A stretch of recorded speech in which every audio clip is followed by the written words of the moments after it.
Shalom my friends, and welcome back to Kicking Lord Dredmor in the Face. As you can see in the video here, I am trying a different format. I'm actually taking the video I recorded earlier and speeding it up, because as this is a dungeon crawler, it is absolutely filled to the brim with walking around and kicking people in the face. I didn't want to subject you guys to this as much as I'm sure you love me and I love you, but I don't want you to suffer through an incredibly long walkthrough of a randomly generated stage. Now, what we have here is a statue of Inconsequestia. What it is the goddess of side quests, where she gives you some random side quests. Here it's to go find this monster and kill him, and you get a magical item. It's not necessarily suited for your spec, like my kick people in the face spec, but free magic items are always good, so we'll take it anyway. And here we have a Lutefisk room. Lutefisk rooms are just there to give you a whole lot of Lutefisk, because there is a very good reason to have and collect Lutefisk, which I will be showing later on in the video. So we're just going to take the Lutefisk and continue on. Now, what we see here is me walking through and ignoring a little jail cell and running into every sort of trap here, despite the fact I am able to disarm all of them, but instead I'm just going to walk through them, steal the eggs, and kill all the diggles. And here is a Lutefisk god statue. This is what I was referring to. What you do to the Lutefisk god is you tithe Lutefisk to him. Every Lutefisk you gives you a small chance to gain a magical item. Again, not particularly suited for you, but it's, again, a free magical item, all for the cost of a useless Lutefisk. And here is a store. Stores, well, this one has absolutely nothing for me except for this belt, so I'm going to purchase that, quickly sell everything, and reorganize my inventory. And now on our way. Now again, what Lutefisk does is... here's a monster zoo. A monster zoo is normally filled with a lot more monsters than this, but it's just a whole lot of monsters that come out and try and kill you. After you kill all of them, you get a random magical item. As I'm pretty sure you see a trend here when it comes to magical items. Here's what I got. Nothing really useful, but I'll happily take free items. Well, actually, no, it is better than what I currently have, so I'm going to start using those. And useless crossbow, but we have some traps to disarm for the free experience, a free fountain to buff ourselves with, some fridge, Lutefisk, and here are some wizard keys.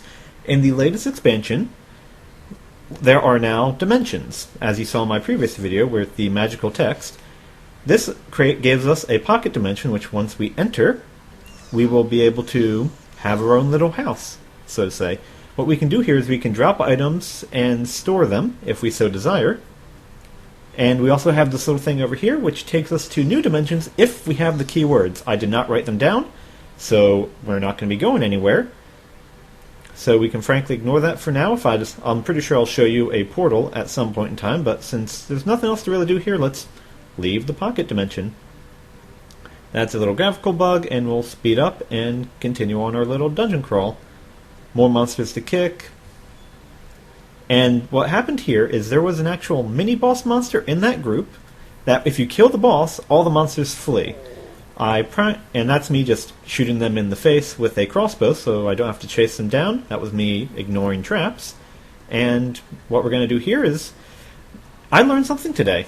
The perception tree, actually, there is a random chance with every monster you kill to drop a loot item after you kill them. I was actually uncertain of that, and when I actually read up and found that, I'm now definitely glad I decided to pick up that the trait for the vision, because free loot is always fun.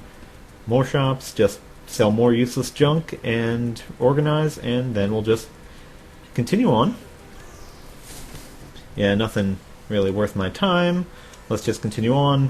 Free money and a portal, which all we're going to do is disarm that trap. The higher trap skill you get, actually, the more you actually have the ability to disarm and keep the trap that you've actually disarmed. So that is actually a very good reason to keep a very high trap skill. This is me wondering if I actually have any quests. I do not, and this room is actually rather important as well. You see that little gold cube? That is the heraldic Lutefisk cube. This is very important if you like going to the Lutefisk god. Every item put in here will automatically turn into Lutefisk. So, as we won't be needing any magical items, shall we say, all I need to do is every time I get a magical item, I just toss it into the Lutefisk cube, and it'll turn to Lutefisk for me to turn into the god. I kept grabbing the wrong items here, but see all these traps that I grabbed? I'm going to throw them in there. There's my group of Lutefisk. Put it in my inventory, and again, everything that I get can be turned into Lutefisk. And that's me almost killing myself, once again, completely ignoring traps. I'm going to grab some item, or some recipes that I have no real use for. Found a nail board, got a sandwich, and standard practice here is limit the enemies one by one and kick them in the face, steal all those traps, organize my inventory some more, kill another bee person. Now, I have absolutely no idea what this lever does, but I was going to pull it anyway because why not? And now, once again, this is the reason why I decided to speed up the video a bit. As you can see, there isn't a whole lot going on once you've pretty much found anything. It's a lot of just walking around, kicking things in the face, killing lots of poor little diggles. There's an unfriendly AI. Oh, got my level. I'm actually now going to go into the kicks. Now, the skill I just grabbed there is actually very important, because what it can do is it can move inanimate objects, which is good for either moving a statue that you can't get around, or a fountain out of the way so you can get through to a specific spot, which I will display in a sec here. There's me that's me drinking acid from a fountain because I'm so awesome I can drink acid and not die. There's an anvil of Krong, get a quick boost on a ring. It didn't curse us, so I'm always glad when it doesn't do that to us, because I really like, not having curses. More diggles to kill. Worthless gloves. And an evil potato. More wizard things that I'm completely ignoring I'm going to kill these diggles. Grab their egg, destroy the barrel. And one thing you've probably seen is that bread in my inventory. There's actually a very good purpose to have that bread. If you ever get bread and cheese, what you can do is you combine them into a very, very useful item called a grilled cheese sandwich. It is probably one of the better health items in the game, because as you eat food, and it regenerates your health, and obviously regenerating health is a very good thing. I believe it restores 60 health over time, so that's 60 turns, and this is me raiding the pantry and finding absolutely nothing of use. And see that right there? That was me using the kick move that I just learned.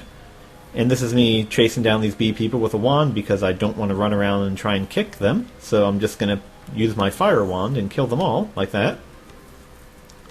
I got that little item. I'm going to finish up this quest, which was take this item, use on that, get a useless item, and then we'll head on down to the next floor. Shalom, thank you for watching, and until next time.